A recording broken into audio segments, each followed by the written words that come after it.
Race day? Yeah, very sick. Are you sick? Yes. But ready? It's terrible timing, but this is how the game is. Make it as a good of experience as you can. It's gonna be terrible anyways. Finally, the week had arrived. Race week, and we were getting closer to Valencia. But the trip didn't start the way we hoped. Our flight was delayed by almost 7 hours on the way to Amsterdam, which meant we missed the connection and had to rebook to another flight. A long day, a lot of waiting, not the ideal start before a marathon. At the same time, there was something else in the background. I had picked up a sickness in the days before the race. Nothing dramatic, but enough to make things uncertain. We had to adjust, stay calm, and take things day by day. In this episode, we'll take you through the final sessions before the race and then focus on the journey down to Valencia. There were ups and downs along the way, some really good moments, some difficult ones, and we met some great people on the trip. This is the story of race week and how things don't always go the way you plan, even when the work is done.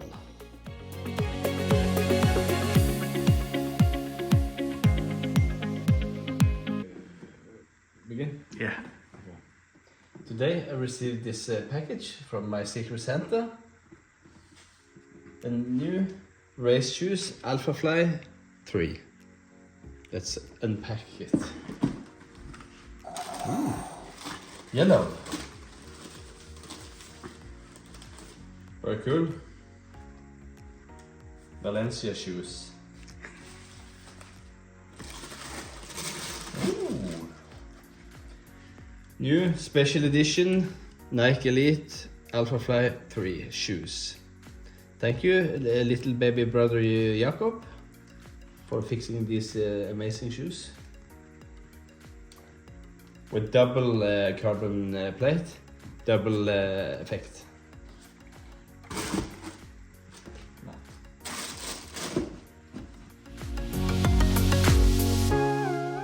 Race week started on Monday with an easy run on the treadmill. Just 8 kilometers, nice and calm, but already here the body felt a bit strange.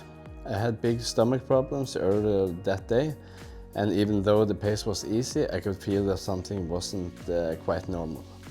The run itself was fine, 4:34 per k, and my heart rate was low, 129 on average.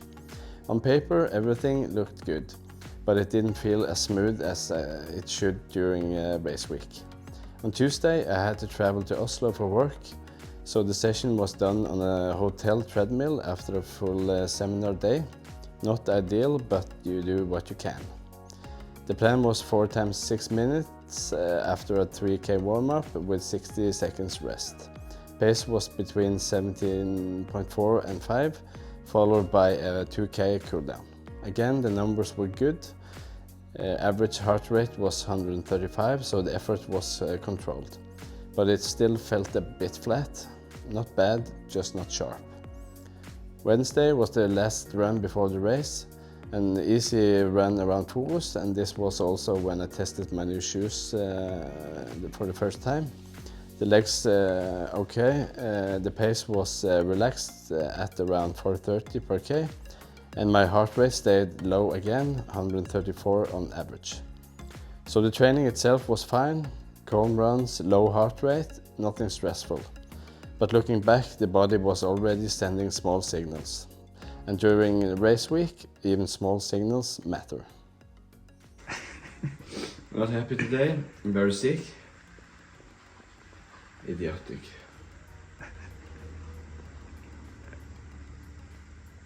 Friday morning, I woke up with a fever.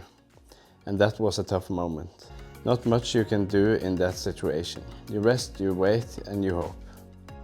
The trip was already booked, so we decided to travel anyway. We left Sola airport at 11, but the travel day quickly turned into a long one. Because of fog in Amsterdam, we were delayed again and again. In the end, we arrived there almost 7 hours late, which meant we missed the connecting flight. After some waiting and rebooking, we finally got on a new flight later that evening. Are you happy? The video. Okay, we're here in Amsterdam, delayed with 7 hours. Okay, correct? Yeah. One positive thing was meeting a lot of other Norwegian runners on the way, all heading to Valencia for the same race. That helped the mood a bit. We finally landed in Valencia just after 11 p.m. At that point, it was straight into a taxi, check into the hotel and get some sleep. Race weekend had started, even if it didn't feel like the perfect beginning. Saturday was a really beautiful day in Valencia, warm, calm and very different from home. We started with a nice breakfast at the hotel, just taking it easy and waiting for a good friend to join the trip. Andy arrived around 11 and then drove us up to pick the race numbers. After that we went out for a proper lunch. The cameraman finally got a few well-deserved beers and I picked up my bib number. And that part was actually pretty cool. We got a bit of special treatment from the race director. I think he liked the series. After that, the focus was simple: rest. Try to relax, save energy, and I hope that the body would feel a bit better by race day. I went to bed early. The mood wasn't great, not angry, just disappointed and tired. But at the same time, there's always a new day coming tomorrow.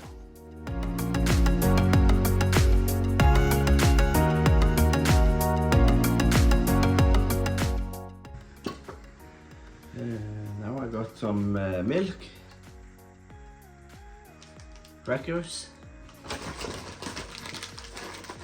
nuts, and potatoes. Potatoes? Energy potatoes, cola cow, chewing gum, quinoa meal, ready in 1 minute.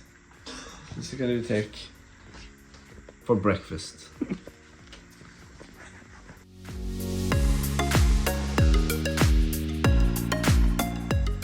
Yeah, very sick. But ready.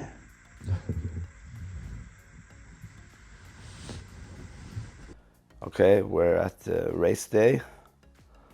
I did not wake up today with fever like yesterday and the day before, but I'm still very sore in the throat. I've decided to go for the pace 3:40. The final time 2:35. If I feel better after 30, maybe I will start to run faster.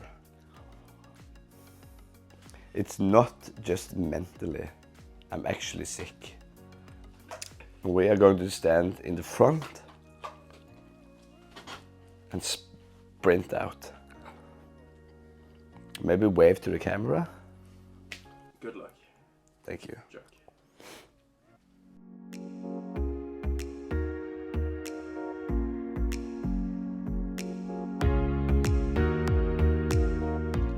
Race day. I woke up feeling not great. Definitely not in top shape, but it felt like the fever had settled a bit compared to the day before. So I decided to give it a try, just at a slightly easier pace than planned. On the way to the start, I did a very calm warm-up, nothing fancy, just trying to wake the body and see how it felt. We spent a bit of time finding our way around because the race director had actually upgraded me to the sub-elite field. That meant better access, better flow and also better chances to get some good shots. The plan was still there, to give it a proper attempt and see what was possible.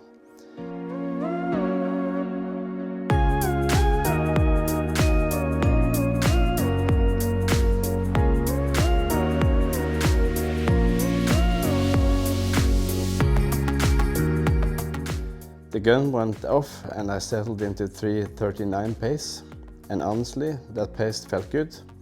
calm, controlled and smooth.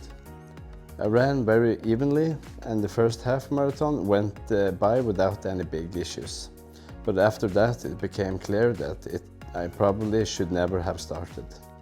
My stomach started acting up little by little, and instead of getting better, it just got worse as the kilometers passed. I tried to stay relaxed and keep moving forward, but when I got close to 30 kilometers, things started to feel serious. I felt dizzy, nauseous and weak. And at that point, it wasn't about the race anymore. It was about health.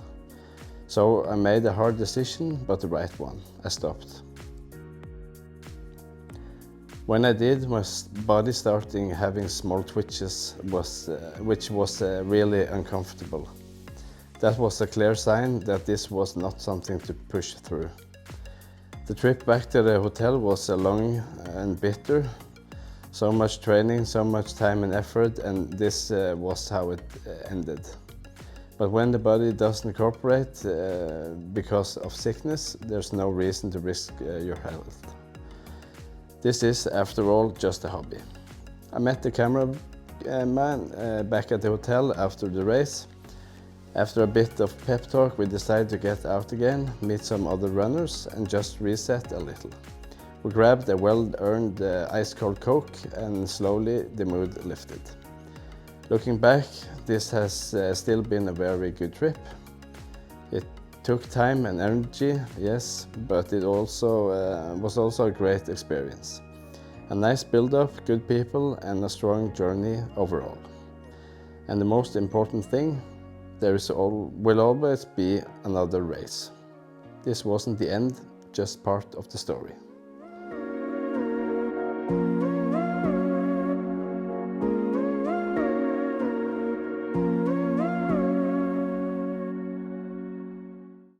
Hello, we're back from a marathon in Valencia in the hotel room. We got to the start line for you guys, so we could make the final video. My plan in my head was just to run 3:40, and I managed to do that the first half marathon, and then the stomach began to be bad. I had 2 stops at the toilet, and then I continued. And when I approached 30, I was starting to feel like I had to vomit, and very bad feeling because I was sick. And then I just ran to right over 30. But very nice weather, good crowd, and proud of many of my competitors from Sandnes and Stavanger who did very good races. And our guy Anders, who's traveling with us, he ran the whole marathon, but he has also been sick, so that was good. Yeah, and we got the Norwegian record, and in the marathon, 2:04 of it. Very good. I think he was the third, number 3. Yeah. Congratulations. Congratulations to him. So, summary. Don't run marathon when you're sick. It's not pleasant. It's very bad. And stupid. And stupid as well. I was a bit sad when I ran. Thought about all the training, about not being able to, and not choosing to not go on soccer games with the kids, just to make these films and train. But okay, we have to see forward. Next marathon will be in Copenhagen in May. So maybe we're not sick then. And now we're going to drink very much beer. Thank you for following along. This video will be very cool, of course. And the camera guy, he had a bit of workout as well, running in the course.